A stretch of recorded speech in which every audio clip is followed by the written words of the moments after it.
Quando eu comecei a minha jornada como mestre de Reiki, eu percebi que carregava um medo silencioso.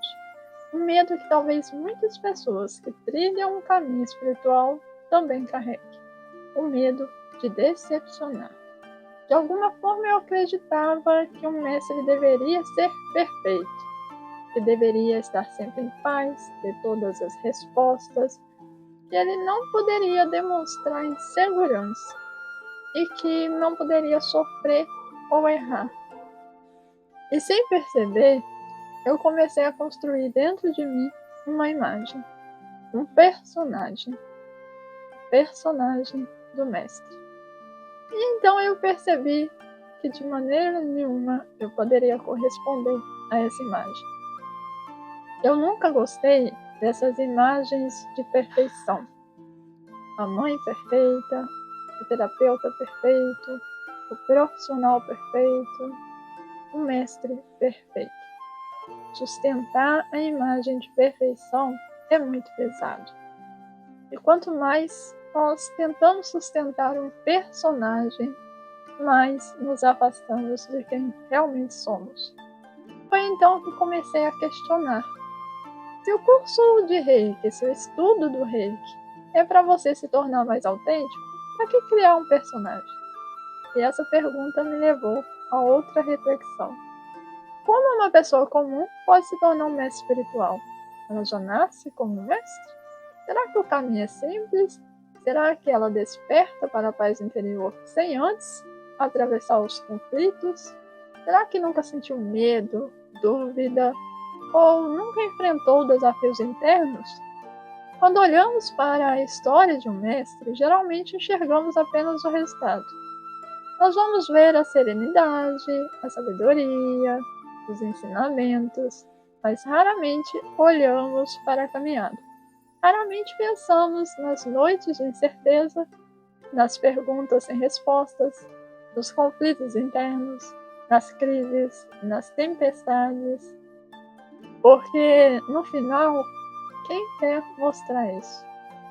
Quem busca paz interior não começa encontrando paz. Primeiro encontra conflito, encontra o ruído, encontra aquilo que está desalinhado dentro de si. A pessoa encontra as próprias sombras. E talvez seja exatamente por isso que tantas pessoas desistem do autoconhecimento. Porque, na verdade, ela acreditava que iria encontrar somente luz. Mas encontram a si mesmas. Encontram os medos que estavam escondidos, as inseguranças que nunca foram acolhidas, as feridas que ainda doem, as partes que preferiam não ver. Existe uma frase muito bonita que diz: ninguém desperta para a luz sem antes atravessar a própria escuridão. E acredito que isso seja verdade, porque a paz interior não é o ponto de partida. É consequência de uma caminhada de honestidade, de coragem, de encontro consigo mesmo. Talvez Mikao Usui e tantos outros mestres tenham compreendido isso com profundidade, porque sua busca não era por poder, não era por reconhecimento, não era por se tornar especial, sua busca era pela paz interior. Por aquilo que os japoneses chamam de iluminação, uma paz que não depende das circunstâncias, uma paz que permanece quando a vida não acontece como gostaríamos.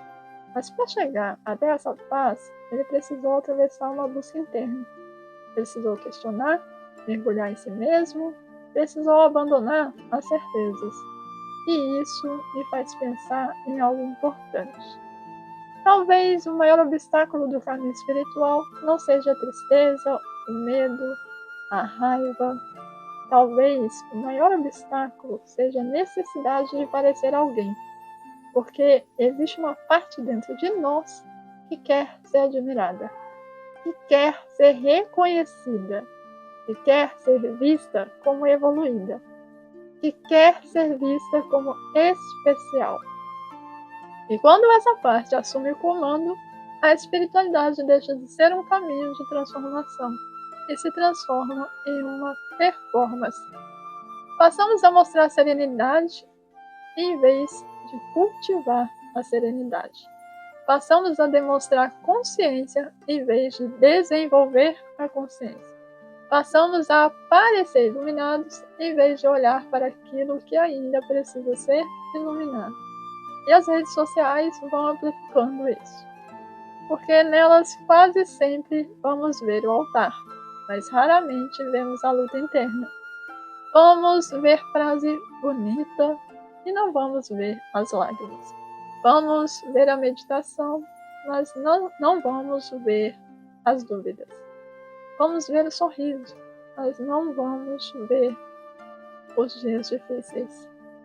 E pouco a pouco vai surgindo a ilusão de que pessoas espirituais não sofrem, que mestres não erram, que terapeutas não têm conflito, que quem pratica reiki deveria estar sempre bem. Mas isso não é verdade. Ser espiritual não significa deixar de ser humano. Ser espiritual significa viver a experiência humana com mais consciência. Continuamos sentindo tristeza, medo, continuamos enfrentando perdas, atravessando desafios. A diferença está na forma como nos relacionamos com tudo isso. Por muitos anos eu pensei que ser mestre significava estar acima dos conflitos. Hoje percebo algo diferente. Ser mestre talvez seja ter coragem de permanecer humano, ter coragem de reconhecer as próprias limitações, ter coragem de admitir que ainda está aprendendo, ter coragem de olhar para as próprias sombras sem fugir delas. Porque o reiki e nenhuma outra prática nunca me ensinou a ser perfeita. O reiki me ensinou a ser verdadeira. E existe uma grande diferença entre essas duas coisas. A perfeição afasta, a verdade aproxima, a perfeição cria o personagem, a verdade revela a pessoa.